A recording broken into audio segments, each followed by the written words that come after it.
Lucia. Hello. I mean, it's too right you got the shades on. We don't get much sun in London these days. I know it's more sun than anywhere else in England. How's it like for you being in London? It's been nice to be back. I do miss being in the sun in Barcelona, but the sun's coming back now anyway. What's the food? Better in Barcelona or here though? Bless. But you've got a personal chef.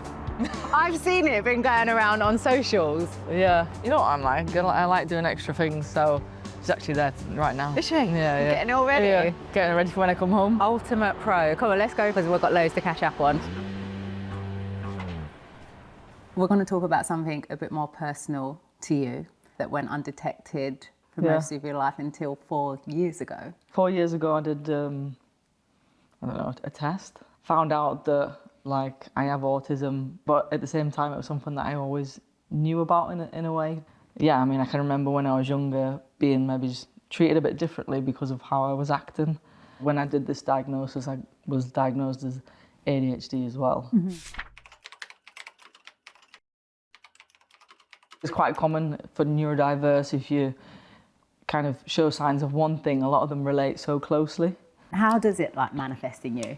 Some of the traits? My brain's just like 100 miles an hour, like all the time. Really struggle with like sleep, I always have. I had a sleep expert and he said, just before you go to bed, write notes, like what you're thinking. And I was like, I write a book then. Like, am I supposed to write a book every night before bed? I was like, that's not gonna work.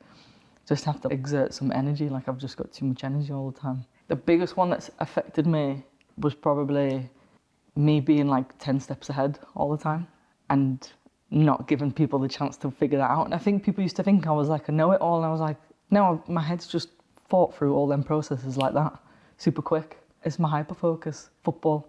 Like everyone's like, you're so passionate about football. I'm like, I don't know if I would say I was passionate. I'm just obsessed. I always just say I'm just obsessed. And I'm like, that's my autism. I think the one trait everybody always sees in me is they're always messing with my hair. That's me, like, I don't know, like calming myself down without even realising it. Mm-hmm. So were there times that you feel that you'd been masking things to fit in? 100%. I've copied behaviours of others, I think, all through my 20s. Really? Yeah. When I first came to England, I would not speak to anyone. Yeah, that's true. I couldn't. I mean, you spoke to me. I spoke to you. I spoke to you and Yanks were the two that I felt like comfortable with. And then there was all obviously my friends, the younger lot. Mm-hmm. Like I would just watch like Jill. I would watch Jill's behaviours and think, oh, she speaks to everyone. Like, what's she doing? Like, I'll just copy that a bit. And I'm obviously better at it now, but it's still like a bit uncomfortable sometimes. Hugging people.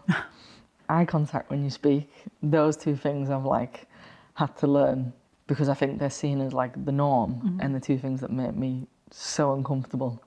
So do your England teammates now and Chelsea teammates know? Some people do. When I found out and did like the whole diagnostic thing, I remember telling like Demi was like, I think we were maybe living together or we was quite close at City. And I said it to her and she was like, yeah, obviously. Because I got that reaction off everyone, my mum, my family, and they're like, yeah, we know. Like, because I'd kind of told them that I'd never felt the need to like tell more people because people just accepted me as me. Is there medication available and have you considered? I know that there's medication for ADHD. Okay. At first I thought, maybe it's a good thing, maybe I'll be able to like sit still and focus and do what other people do. And then I was like, I like the way I am. I think it's made me who I am, and I think it has made me so successful at football especially. Something that's really good for, well, ADHD especially, exercise. Huh? Like having that focus, having something to do and like keeping moving, like training every day is amazing for me. Even now the girls are like, are you sure you're 33? You don't stop. I'm like, it's just my superpower. Is that why you feel ready to sit down and talk about this now? Because you feel so comfortable in yourself?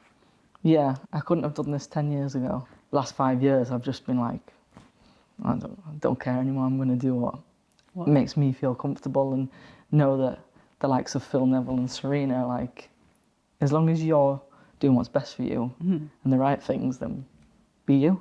And now that I know so much more and I've learnt more, I can see these traits in other players that I've played with, and for me, I look at them and go, I think that's why they're good at football. Because I think it's such a good thing. Like, I'm so happy about it. It is like I guess, uncomfortable to talk about just because it's something new and different and not everybody understands, but I think it's something amazing. This is the start of something bigger, because I know you're going to start a project.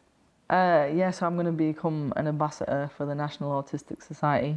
Just raising awareness. I think getting rid of the stigma, especially for me, is something that personally I hold really close to my heart. Growing up as a child that was misunderstood, I don't want that for anybody else. You are an inspiration both on and off the pitch, so I appreciate you taking the time to share your story, and it is going to help so many people.